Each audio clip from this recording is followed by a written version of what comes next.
Friday को अगर ये निकाल सकते हैं, जुलूस निकाल सकते हैं फ्राइडे को कि इसका कि हम नहीं सहेंगे, गुस्ताखी नहीं सहेंगे। अरे जो उन दोनों ने मारा है वो भी तो तुम्हारे नबी की गुस्ताखी है। क्या तुम्हारा भगवान, ये जो ईश्वर है तुम्हारे, वो ये कहता है कि किसी गर्दन काट दो? राजस्थान जैसी वीर भूमि पे अगर ऐसी चीज़ें हमें मिलेगी जानने को, सुनने को, तो ये बहुत ही ज़्यादा चिंता का विषय है। सलमान चिश्ती वाला भी केस देखा होगा कैसे राजस्थान पुलिस क्या कह रही है, बोल दे कि मैंने पिया था, बोल दे मैंने पिया था ताकि बच जाएगा। वो कह रहा है मैंने पिया नहीं, वो कह रहे तू बोल। गहलोत जी जो है वो उनके घुटनों पे बैठे हुए हैं कि जी टेंशन मत लो, हम कर लेंगे। ओवैसी जी से कहने पे नहीं, अगर ओवैसी जी अभी भी आप देखोगे ना उनके ट्वीट्स, उनकी भाषा में यही है कि जो हो रहा है इनडायरेक्टली वो ये कह रहे हैं कि नुपुर शर्मा की वजह से ही हो रहा है। तो नुपुर शर्मा को सुप्रीम कोर्ट ने भी यही कहा। हाँ, तो यही तो बोल रहा हूँ मैं आपको कि देखो ये सरकार और सिस्टम वाली बात है। अगर सुप्रीम कोर्ट मुझे एक बात बता दे कि अगर नुपुर शर्मा इस केस के लिए जिम्मेदार है, तो क्या जो हाफिज सईद ने ताज होटल में अटैक किया था उसके लिए हाफिज सईद जिम्मेदार है, या जो लोग ताज होटल में आए थे वो जिम्मेदार है? ओसामा जिम्मेदार है, 26/11 के अंदर जो फ्लाइट के अंदर लोग बैठे थे वो जिम्मेदार है? नुपुर शर्मा अगर इस चीज़ के लिए जिम्मेदार है, तो जो पहले रिंकू शर्मा मरा था उसके लिए कौन जिम्मेदार है? नागा राजू जो मरा था उसके लिए कौन जिम्मेदार है? निकिता तोमर के लिए कौन जिम्मेदार है? बंगाल में जो हिंसा हुई है, हिंदुओं को भगाया जा रहा है, उसके लिए कौन जिम्मेदार है? और जिस तरीके से मेवात के अंदर हो रहा है, हरियाणा में, कश्मीर के अंदर हो रहा है, इन सब के लिए तो नुपुर शर्मा जिम्मेदार नहीं है ना। सुप्रीम कोर्ट सरकार से दब के फैसला ले रही है। देखो मैं रिस्पेक्ट करता हूँ जस्टिस की, क्योंकि वो उस पोजीशन पर है, वरना बैकग्राउंड पर बात करने पर आएंगे तो बैकग्राउंड पर भी बहुत बात कर सकते हैं कि कौन कहाँ से उनका लेना देना है और क्या उनका सिस्टम है और किस चक्कर में वो कर रहे हैं। वरना 116 जजेस की कमेटीज़ वगैरह जो है, लॉयर्स वगैरह की, वो उनके विरोध में बोलते नहीं। कितने अभी पिटिशन डाला है कि जो डिसीजन लिया गया सुप्रीम कोर्ट के जज ने वो गलत लिया गया है। तो जब अगर एक बंदा सही है, जो 116 लोग लॉयर्स और जस्टिस है वो सही है, तो सोचना पड़ेगा ये गलत है, ये बिल्कुल गलत है, डिसीजन गलत है। अगर मैं कहता हूँ कि अगर नुपुर शर्मा ने जो बोला है वो गलत है, तो जो बोल रहे हैं कि ये गलत है वो सच बता दे कि सच क्या है। वो उसमें लिखा हुआ बोला है ना, उसमें कोर्ट किया है, तो कोर्ट तो ऐसे चलेगा ना। कोर्ट में तो फैक्ट्स पे बात होती है ना, तो उन्होंने तो फैक्ट्स पे बात करी है। तो जो इसको काउंटर कर सकता है वो जाए कोर्ट में, सामने बैठे नुपुर शर्मा के, बोले कि तुमने जो बोला ये गलत है, इसका जो सही है वो ये है, बताएं।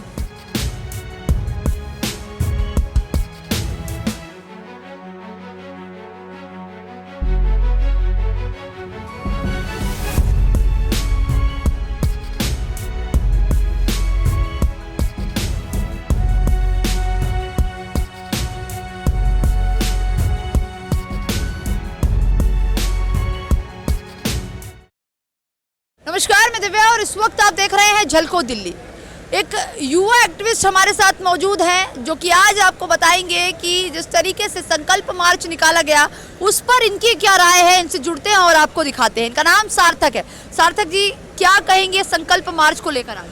बहुत दुर्भाग्यपूर्ण बात है कि हिंदुस्तान के अंदर रहकर मेजॉरिटी में होने के बाद भी हमें संकल्प मार्च निकालने पड़ रहे हैं। काश हमारे देश के अंदर, जब ये लोग बोलते हैं कि अच्छे बुरे लोग हर धर्म में होते हैं, काश ऐसा इम्प्लीमेंट हो रहा होता और आज जो ये बोलते हैं कि अच्छे बुरे हर रिलीजन में लोग हैं, वो आज आते और बोलते। जिस तरीके से नुपुर शर्मा को, अगर नुपुर शर्मा का बयान था तो क्या बोला गया, उसने प्रॉफिट मोहम्मद का इंसल्ट करी, ऐसा सामने वालों ने बोला। तो क्या जब दो व्यक्ति ने कन्हैया लाल का गला काटा, क्या उन दोनों ने इंसल्ट नहीं करी? अगर जब कन्हैया लाल के मरने पर अगर आपका फ़र्ज़ नहीं बनता था कि यहाँ पर आके एक धरना बने, अगर वो ऐसे सड़कों पर आज आते, अगर ऐसे वो सड़कों पे पूरे देश के अंदर प्रदर्शन करते कि जो कन्हैया लाल के हत्यारों ने किया है वो गलत है, वो गलत है, वो गलत है, तो हमें संकल्प मार्च निकालने की ज़रूरत नहीं पड़ती। और उन सभी लोगों के मुंह पे ताले लग जाते जो ये कहते हैं कि हिंदू मुस्लिम भाईचारा नहीं है। निभाओ ना भाईचारा, आओ, हम भी तो माने कि हाँ भाई अच्छे बुरे लोग हर रिलीजन में होते हैं। तुम आते ही तो नहीं हो। हम जब विकास दुबे की गाड़ी पलटती है तो हम बोलते हैं कि विकास दुबे गलत था। पंडित तू, मैं बोलता हूँ गलत था वो, मैं बचाऊँगा कोई उसको, क्योंकि नहीं भाई मेरी जाति और मेरा धर्म है वो बदनाम हो जाएगा। गलत को गलत कहो ना, तुम कहते ही नहीं हो, तभी तो सारी परेशानी की जड़ यही है कि तुम गलत को गलत ही नहीं कहते। तुम चुप रहोगे, तुम्हें पता है कि गलत है, तुम बोलोगे नहीं। हम खुल के विरोध करते हैं कि ये चीज़ गलत है। इसी चक्कर में ऐसे संकल्प मार्च निकालने पड़ रहे हैं और बहुत दुर्भाग्यपूर्ण बात। लेकिन कहीं दूसरी तरफ ये भी देखा गया कि मुस्लिम समर्थन तो कर ही रहे हैं उदयपुर और अमरावती में जो बहुत। और मतलब मैंने एक इंटरव्यू देखा था, उसमें एक व्यक्ति कह रहा था कि हाथ पैर तोड़ने चाहिए थे, गर्दन नहीं काटनी चाहिए थी। हाँ। मतलब कितना ऐसा, मतलब आप सोच सकते हो इस बात से कि ये ऐसा नहीं है कि उदयपुर में जो व्यक्ति बोल रहा है वो केरल में नहीं बोल रहा या और बंगाल में नहीं बोल रहा। ये कहीं ना कहीं से तो एक कॉमन चीज़ है ना जो बताई जा रही है, तभी तो सब कुछ चीज़ें हो रही है। वरना ह्यूमैनिटी फर्स्ट को रखते हुए आपकी रिस्पॉन्सिबिलिटी बनती थी इस चीज़ को कंडेम करने की कि ये चीज़ गलत हुई है, ताकि समाज में एक मैसेज जाए कि ये चीज़ गलत हुई है। लेकिन तुम मानने को तैयार नहीं हो। इससे क्या होगा? बढ़ावा मिलेगा इन चीज़ों को।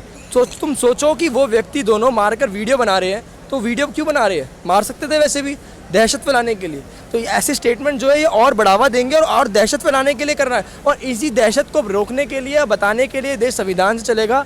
आज ये संकल्प मार्च निकाला गया है और चाहते हैं कि ऐसे संकल्प मार्च की, जैसे बहुत आज मीडिया आप भी आए हो, काफ़ी आए हो, सबने टेलीकास्ट किया है। अभी आपने खुद बोला कि उन्होंने वीडियो बनाया, तो मैं यही पूछना चाहूँगी, कानून से बढ़कर उनके अंदर इतने हौसले हैं, इतने बुलंद हो चुके हैं उनके हौसले कि वो सरेआम वीडियो बना रहे हैं। उनको डर किसी बात का नहीं है कि उन्होंने एक पूरी वारदात को अंजाम दे दिया है। आगे आने वाले समय में कानून उनको क्या सजा देगी, उसको बिना सोचते हुए उन्होंने इतना बड़ा कदम उठाया। आपने डायलॉग सुना होगा कि सरकार भले ही आपकी हो, सिस्टम तो हमारा है। ये सब कुछ वही है, आप देख लो ना सिस्टम उनका, तभी तो क्या बोला जस्टिस ने। राजस्थान सरकार, उदयपुर पुलिस का बहुत बड़ा एक, मैं कह रहा हूँ कि इतनी बड़ी मिस्टेक कह लो या उसको नज़रअंदाजी कह लो जो किया उन्होंने, क्योंकि जब उनको पता था कि कन्हैया लाल को थ्रेट मिला है तो उनकी रिस्पॉन्सिबिलिटी बनती थी कि उसको प्रोटेक्शन देने का, एटलीस्ट उसकी फैमिली को। क्योंकि देखो ऐसा होता है ना कि अगर मुझे नहीं पता तो फिर वो अलग मैटर है, लेकिन जब तुम्हारे पास खुद व्यक्ति आ रहा है कि उसकी जान खतरे में है, तुम्हारा फर्ज बनता है उस चीज़ को बचाने, लेकिन वो नहीं, ध्यान ही नहीं दे रहे।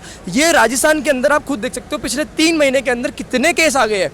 कभी वहाँ पे गौशाला को तोड़ा जा रहा है, कभी वहाँ पे राम जन्म वो निकलता है, रैली जुलूस निकलता है, उसमें प्रॉब्लम दे रहे हैं, कभी पत्थर पड़ रहे हैं, कभी वहाँ पे आग लग रही है, कभी किस जगह पे ऑर्डर आ रहे हैं, कभी सरकार गौपालन के कानून ला रही है, फिर तुम ये हिंसा देख रहे हो। तो मतलब ये कितना बड़ा, और भी राजस्थान वीरों की भूमि पे, राजस्थान जैसी वीर भूमि पे अगर ऐसी चीज़ें हमें मिलेगी जानने को, सुनने को, तो ये बहुत ही ज़्यादा चिंता का विषय है। और ये सरकार को देखना पड़ेगा कि तुष्टीकरण को छोड़कर जो गलत है उसको गलत कहे और जो सही है आप भी मान रहे हैं कि सरकार तुष्टीकरण की राजनीति कर रही है। ये तुष्टीकरण ही तो है। अगर आपके पास व्यक्ति मदद के लिए आ रहा है, आप उसको नहीं दे रहे हो, तो तुष्टीकरण ही तो है। वो व्यक्ति अपनी जान बचाने के लिए आया, उसे पता है कि उसको पता चल गया है कि मेरे साथ गलत होने वाला है, तो तुम बचाओ ना, तो तुष्टीकरण है। तभी तो राजस्थान पुलिस क्या कह रही है उसको, जो कन्हैया वो चिश्ती को, नहीं, कांग्रेस तो कह रही है कि वहाँ की सरकार कह रही है कि हम निष्पक्ष रूप से कार्रवाई कर रहे हैं।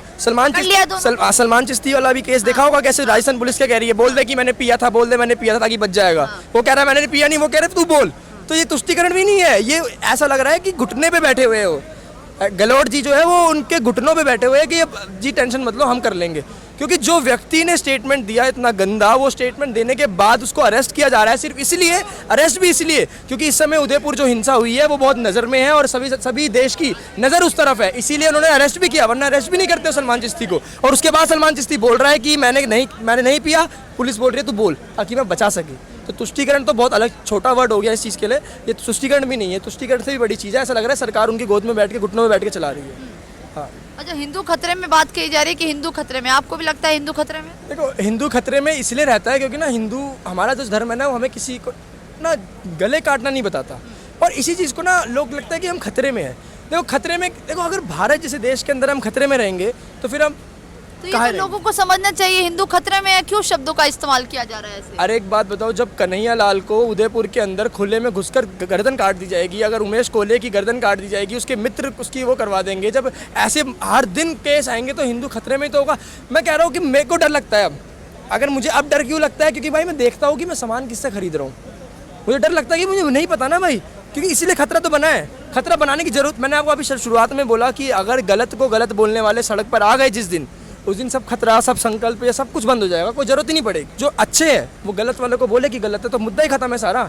बोलते ही तो नहीं है। मैं कह रहा हूँ एक जगह पर रैली दिखा दो जहाँ पे उन्होंने निकाली हो जिसमें वो ये बोल रहे हो कि हम कन्हैया लाल के किलर्स को के विरोध में हैं। ओवैसी जी कह रहे हैं ये बात, तो ओवैसी जी का कहना क्या, ओवैसी जी तो बोलते हैं कि हमने पाकिस्तान के झंडे के, पाकिस्तान के नारे हमने अपने प्रोग्राम में नहीं लगवाए, और पता चलता है कि वही करवा रहे हैं। वो तो यूपी में जाके अपने पे गोली पड़वा देते और ये दिखा देते कि हमारी गाड़ी पे गोली पड़ रही है। अच्छा, देखा जा रहा है कि हिंदू समाज के बहुत सारे लोग जिनको बार बार लगातार धमकियां मिल रही हैं, अलग अलग जगह देखी जा रही धमकी आ रही है, इससे क्या तात्पर्य? दहशत बनाना उनका मेन मुद्दा है, मकसद है, और कुछ भी नहीं है। दहशत बनाएंगे और कुछ भी नहीं करेंगे। इससे ये होगा कि देखो आज जो कन्हैया लाल के साथ हुआ, उसको देखकर कितने माओ ने अपने बच्चों को बोला होगा बेटा मत बोल, बेटा पापा मत बोलो, जो परिवार के लोग होते हैं रोक रहे हैं। तो इससे क्या होगा कि उनको दिख रहा है कि ज्ञान वापी पे फैसला आ गया, सारे फैसले इनके हित में जा रहे हैं। अब ये दिक्कत हो जाएगी अगर हमने अभी दहशत नहीं बनाई। तो कहा जा रहा है कि बीजेपी ही धर्म के नाम पर लोगों को लड़वाने का काम कर रही है। धर्म के नाम पे सबसे पहले देश 1947 में लड़ा था, उस समय बीजेपी नहीं थी, तो उस समय क्यों लड़ाई गई? आज अगर धर्म के 2014 से माहौल सबसे ज्यादा खराब हो गया। देखो, जब तक, मैं क्या कह रहा हूँ, जब तक एक तरफ का चल रहा है, मैं बोल रहा हूँ ना, जब तक पीके में शिवजी भागेंगे, जब तक शिवलिंग पे और दूध का ज्ञान चलेगा, जब तक भगवान राम को काल्पनिक बताया जाएगा, जब तक माँ दुर्गा को प्रोस्टिट्यूट बताया जाएगा, तब तक ठीक है। जिस दिन दूसरी तरफ पे बोल दिया गया, उस दिन बोल देंगे कि बीजेपी हिंदू मुस्लिम कर रही है। आज तक 2014 से पहले तक सिर्फ एक साइड के बारे में चलता था, बस एक ही साइड पिस रही है, एक ही को बोल रहे हैं। आज दूसरी तरफ से हो गया है, तो हिंदू मुस्लिम का मुद्दा बना देते हैं। हिंदू मुस्लिम मुद्दा कोई नहीं है। कन्हैया लाल ने जो कन्हैया लाल की तो गर्दन कटी वो किसी ने नहीं किया। अगर ऐसा था ना तो बीजेपी ने तो हटा देता, सस्पेंड कर देता नुपुर शर्मा को। बीजेपी ने सस्पेंड किया ना, तो फिर क्यों मारा उसको? तो फिर कहाँ से बीजेपी हिंदू मुस्लिम कर रही है? अच्छा, ये एक जो जो नारा निकल कर आ रहा है दूसरे समुदाय की तरफ से कि गुस्ताखे रसूख की एक सजा, सरतन से जुदा, सरतन से जुदा, इसको कैसे देखें? ये नारा बहुत पहले से हो, बट मैंने ये चीज़ जो सुनी थी वो यति नरसिंहानंद सरस्वती के जब स्टेटमेंट्स आए थे उसके बाद से मैंने देखा है कि काफ़ी नारा लाइमलाइट में आ चुका है।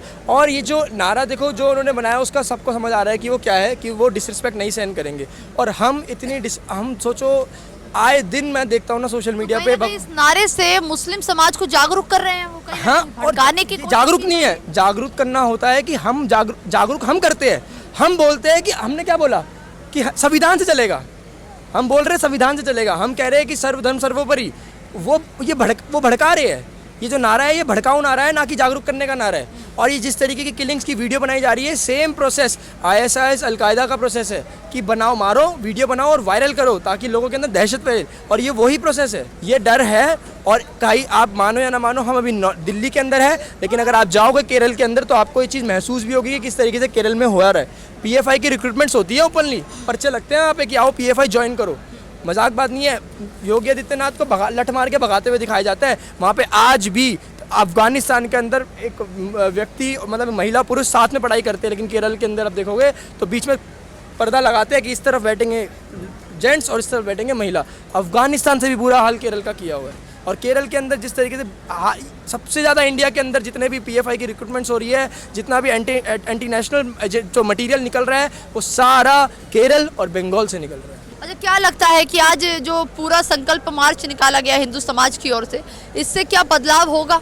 देखो बदलाव होगा, क्योंकि देखो सभी, मैंने आपको बोला कि सब मीडिया में सब लोगों ने देखा है, तो इससे ना जो लोग घर पे बैठ के देख रहे हैं उनको ये लगेगा कि नहीं यार, लोग सोचते हैं कि मेरे करने से क्या होगा, लेकिन आज इस वीडियो को देख के लोग सोचेंगे कि हाँ एक एक करने से तो ज़रूर होगा। तो आज के आने वाले जो काम होंगे, आज के आने वाले कार्य होंगे, उसमें शायद लोग और बढ़कर आएंगे। और एक मैसेज है, और इस मंच से जो मैसेज गया हुआ है वो कोई भड़काऊ मैसेज नहीं गया, बहुत अच्छा मैसेज दिया है। और इससे सभी हिंदू जो है वो जागरूक होंगे, और वो ज़रूरी है। जागरूक होने का मतलब ये नहीं होता कि आप सामने वाले की गर्दन काट दो। जागरूक होने का मतलब होता है कि तुम्हें सही और गलत का फ़र्क पता चले, बस कि क्या सही है क्या गलत है। तुम वो हिंदू मत बनो जो ये बोल रहे हैं कि नुपुर शर्मा ने गलत बोला।